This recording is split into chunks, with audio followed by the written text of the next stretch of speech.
जो राजस्थान से है। नमस्कार नवीन जी। नमस्कार सर।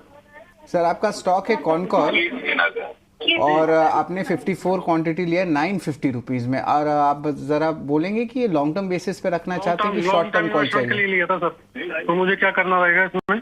अच्छा, तो लॉन्ग टर्म बेसिस पे है, लेकिन करंट लेवल्स पे जो आपने बाई किए हैं वो 950 पे है। और ऑफ कोर्स यहाँ पे देखें तो आप कह सकते हैं प्राइस में जो है सिग्निफिकेंट करेक्शन आया है, अराउंड 15-20% का है। 740 के बीच लेवल्स पे जो है स्टॉक ट्रेड कर रहे हैं। पर ऑफ कोर्स कॉनकोर पे जो है, गौरांग आपके क्या व्यूज़ रहेंगे? स्पेशली जो है बहुत सारे जो शिपिंग और जो लॉजिस्टिक सेगमेंट है, यहाँ पे चेंजेस आ सकते हैं बजट में, उसके कारण भी कुछ एक रैली आ सकती है।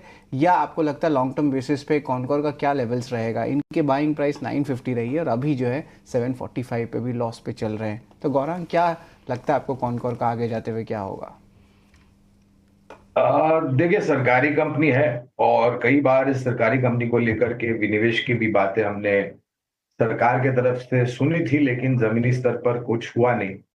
और उन बातों को सुन करके बाजार में हमने काफी कुछ उत्साह आते हुए देखा था और करीबन 1000 के पार भी ये गया था। हमारी कवरेज पहले हुआ करती थी कंटेनर कॉर्पोरेशन पे, लेकिन फिलहाल मेरे ख्याल से हमारी कवरेज नहीं है, इसलिए विशेष रूप में टिप्पणी नहीं कर पाऊंगा। लेकिन एक चीज मैं बिल्कुल कहना चाहूंगा कि सरकारी कंपनियों को लेकर के बजट में इस बारी जो घोषणाएं होगी वो पहले की बजट की तुलना में सकारात्मक होने का अनुमान हमारा है।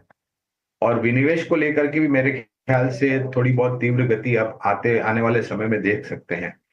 तो अगर सरकारी कंपनियों में आपका निवेश है और अगर आपकी विचारधारा है कि विनिवेश को लेकर के सरकार कुछ कदम उठाएगी, तो शायद इस बारी बजट में आपको उस प्रकार की प्रतिक्रिया आते हुए दिखेगी, नीतियां बनते हुए दिखेगी।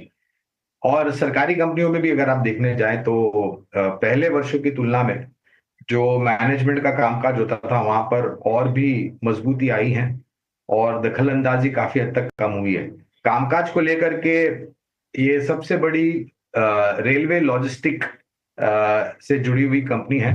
लैंड एसेट्स इनके पास बैलेंस शीट पर काफी सारे हैं जो शायद मोनेटाइज किए जा सकते हैं आने वाले समय में, जिसके कारण इनकी वित्तीय परिस्थिति सुधर सकती है।